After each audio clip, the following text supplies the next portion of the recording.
মা নাই নাই নাই মোৰ বহি বহি ভাগৰে লাগি গৈছে মানে ইয়াত যে একোৱে কাম নাই নহয় কৰিবলৈ ৩-৪জন মানুহ আহে ঘৰত কাম কৰিবলৈ কিটো কৰিম আৰু বহি বহি থাকো আৰু সেইটো কাৰণে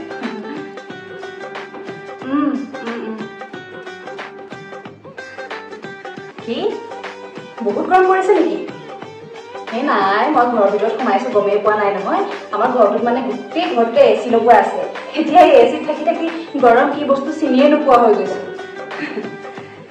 ৰিল বনাই থৈছো মানে দিয়াহে নাই মা মানে সেই সময় সুবিধা চাই চাই দিম আৰু ৰিলবোৰ আৰু এতিয়া কি খানা মই আৰু খানা বনামনে আপুনি দেখোন জানে যে মই পাকঘৰতেই নোসোমাইছিলো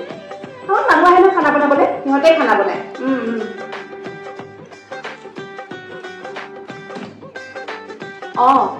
কি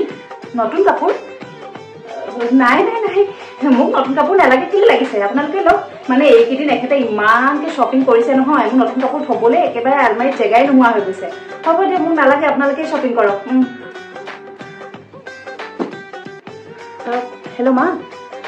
মানে কথাটো হ'ল মই ফুৰিবলৈ নাযাওঁ দিয়ক মানে বিয়াৰ পাছত অকল ফুৰিবলৈ গৈয়ে আছো অকণমান ৰেষ্ট লাগে নহয় আৰু এখেতৰ মানে একেবাৰে অফিচৰ পৰা ছুটি নাই মোৰো ফুৰি ফুৰি আমনিয়ে লাগি গৈছে আপোনালোকে যাওক আৰু দিয়ক হ'ব মই নাযাওঁ ঠিক আছে